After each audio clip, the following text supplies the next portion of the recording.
Morning students, जैसे कि पिछले लेक्चर में आपको मैंने कोरिलेशन क्या है और आर मतलब कि कोएफिशिएंट ऑफ कोरिलेशन, वो हमको किस तरह दो वेरिएबल्स के बीच में किस तरह का कोरिलेशन है, किस तरह का सहसंबंध है, ये बताता है। इसके बारे में पढ़ा था और कार्ल पियर्सन के फॉर्मूले भी दिए थे। अब हम उस पर बेस्ड एक प्रॉब्लम करने वाले हैं। तो यहाँ पर इस प्रॉब्लम में, यहाँ पे आपको प्रॉब्लम दिख रहा है, आपको सीरियल नंबर, हाइट और वेट, इस तरह के दो वेरिएबल्स दिए हैं। हाइट जो है इंचेस में है और वेट जो है पाउंड्स में है। तो जो फर्स्ट स्टूडेंट है उसकी हाइट 57 इंचेस और 113 पाउंड्स वेट है। सेकेंड 59 और वेट है 117। थर्ड 62 और 126। फोर्थ 63 और 125। फिफ्थ 64 130। सिक्स्थ 65 128। सेवन 58 110। 8 66 132। 9 70 140 और 10 72 149। तो ये है आपका प्रॉब्लम। अब हम देखेंगे कि इसको किस तरह से सॉल्व करना है, इसका सॉल्यूशन हमको कैसे ढूंढना है, ये हम देखेंगे।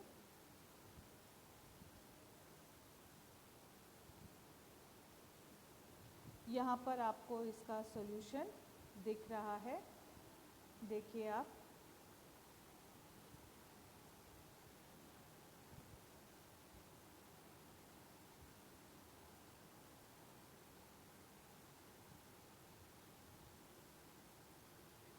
हमें दिख रहा है कि हाइट जो है वो x से हमने डिनोट की है और वेट को हमने y वेरिएबल दिया है। Height is denoted by x and weight is denoted by y।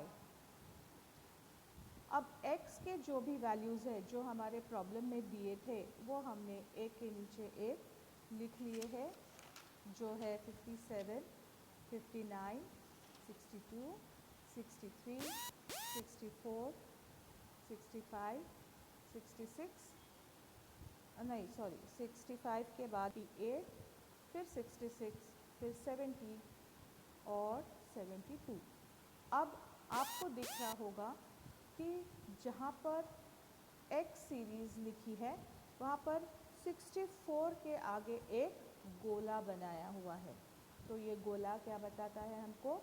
ये गोला बताता है कि x सीरीज़ जो हाइट दिखा रही है उसका मीन हमने लिया है 64। अज्यूम्ड मीन लिया है 64। अब नेक्स्ट कॉलम जो आपको दिख रहा है वो dx का है। यहाँ पर हम क्या करते हैं, x कॉलम की जो हर एक वैल्यू है उसमें से इस अज्यूम्ड मीन को माइनस करते हैं। तो x कॉलम की पहली वैल्यू हमारे पास है 57। तो dx कॉलम में हम कैसे लिखेंगे? -7 कहाँ से आया? 57 माइनस 64, क्योंकि 64 बड़ा है 57 से, इसलिए ये होगा -7। नेक्स्ट हमारी जो डिजिट है x कॉलम की वो है 59। तो यहाँ हम करेंगे 59 माइनस 64 जो होगा -5। उसके बाद जो x कॉलम की वैल्यू है वो है 62। तो 62 माइनस 64 हमारा आएगा -2।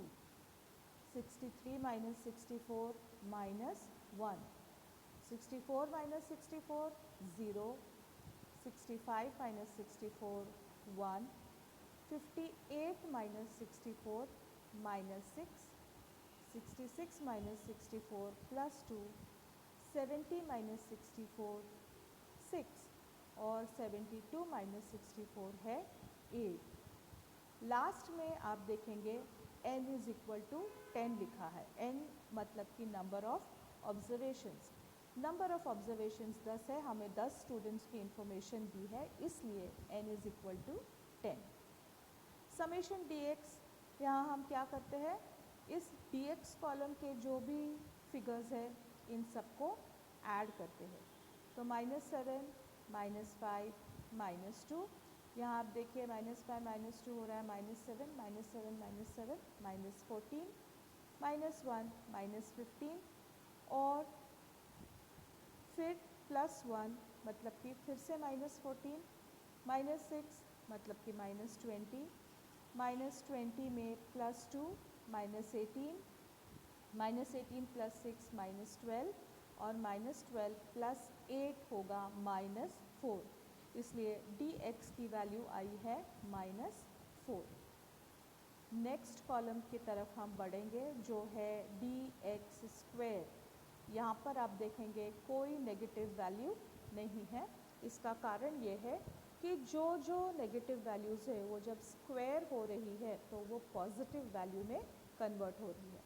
जैसे -7 का स्क्वायर है, -7 का स्क्वायर मतलब -7 × -7 जो है 49, -5 का स्क्वायर है, -5 × -5 25 और इस तरह से आखिरी तक हमने सबके स्क्वायर्स निकाले हैं और अंत में हमने समेशन dx² निकाला है जो है 220। अब जो हमारी प्रक्रिया हमने x सीरीज़ के लिए की, सेम प्रक्रिया हम y सीरीज़ के लिए भी रिपीट करेंगे। y सीरीज़ की सारी वैल्यूज़ हमने y के कॉलम में लिख ली और उसमें से 126 आप अज्यूम्ड मीन कोई भी ले सकते हैं। तो 126 को हमने अज्यूम्ड मीन लिया है। इसके बाद y के हर एक वैल्यू से 126 को माइनस किया है। जैसे 113 माइनस 126 -13, 117 माइनस 126 -9, 126 माइनस 126 0। इस तरह से हमने सारी dy मतलब कि डिविएशंस फ्रॉम y की वैल्यूज़ निकाली और उनकी टोटल कर ली जो आ रही है +10। इसके बाद नेक्स्ट कॉलम में हमने dy की जो भी वैल्यूज़ है उनको स्क्वायर किया है। जैसे -13 पहली वैल्यू है तो इसको हमने किया -13 × -13 जो होता है 169, -9 दूसरी वैल्यू है, -9 × -9 81 और अंत में क्या किया, इन सभी को टोटल किया। समेशन dy² हमारा आया 1288। अब जो लास्ट कॉलम है वो है dx dy। यहाँ पर हम क्या करेंगे, dx की पहली वैल्यू dy की पहली वैल्यू से मल्टीप्लाई करेंगे। dx के कॉलम में देखिए गर्ल्स, पहला दिख रहा है आपको -7, dy के पहले वाले में है -13। हम इन दोनों को मल्टीप्लाई करेंगे और आंसर लिख देंगे dx dy कॉलम में। तो -7 × -13 हो जाता है +91। उसके बाद है -5 × -9, 9 5 ज़ा 45 और माइनस माइनस होगा प्लस। उसके बाद है dx वाले में -2 लेकिन dy में 0 है इसलिए 0, dx में है -1, dy में भी -1 है इसलिए -1 × -1 हो जाएगा +1। उसके बाद dx के कॉलम में 0 है, इधर dy के कॉलम में है 4, 0 × 4 0, फिर 1 × 2 2, -6 × -16 +96, 2 × 6 12, 6 × 14 84 और 8 × 23 184 अंत में हमने dx और dy का समेशन कर दिया। समेशन dx dy जो है 515। अब हम फॉर्मूला को अप्लाई करेंगे, कार्ल पियर्सन का फॉर्मूला। जब हम अज्यूम्ड मीन से प्रॉब्लम को सॉल्व करते हैं तो हमें फॉर्मूला यूज़ करना है n summation dx dy minus summation dx into summation dy upon under root n summation dx square minus summation dx whole square into under root n summation dy square minus summation dy whole square. सारी values हमारे पास आ गई है और अब हमारा काम इतना ही है कि इन वैल्यूज़ को इस फॉर्मूला में सब्स्टिट्यूट करना है। n की वैल्यू है 10, समेशन dx dy की वैल्यू है 515, इसलिए n into 515 minus summation dx है -4, समेशन dy है +10, इसलिए -4 इंटू +10 जो होगा -40 अपॉन अंडर रूट n जो है 10, समेशन dx स्क्वायर जो है 220 minus summation dx whole square.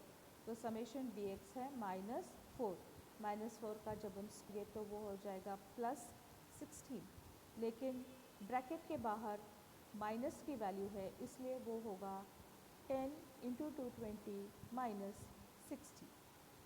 दूसरे में summation n summation dy square n है 10, समेशन dy स्क्वायर है 1288 minus summation dy whole square, summation dy है 10 स्क्वायर। जब आप इसको सॉल्व करेंगे तो आपको मिलेगा 5190 upon under root 2184 into under root 12780 और इसको सॉल्व करने पर आपको मिलेगा 0.9823 जो राउंड ऑफ करके 0.98 पर हम रुके हैं। तो यहाँ पर हमारा R है 0.98। प्रॉब्लम में हमको प्रोबेबल एरर भी ढूंढने को निकाला है, बोला है जिसका फॉर्मूला है 0.6745 into 1 minus R square upon root n। तो 0.6745 इंटू 1 माइनस 0.98 जो हमारा r है, हमने अभी अभी ऊपर ढूंढ के निकाला है उसका स्क्वायर अपॉन रूट 10। इसको सॉल्व करने पर आपको वैल्यू आती है PE की 0.0084। तो इसके साथ हमारे प्रॉब्लम का सल्यूशन कंप्लीट हो गया है। उम्मीद करती हूँ कि आप समझ पाए हैं।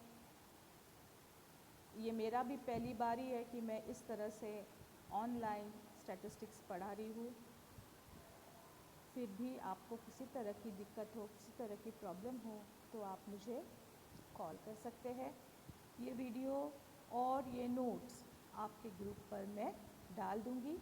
मेरी तरफ से इतना ही। Bye bye girls.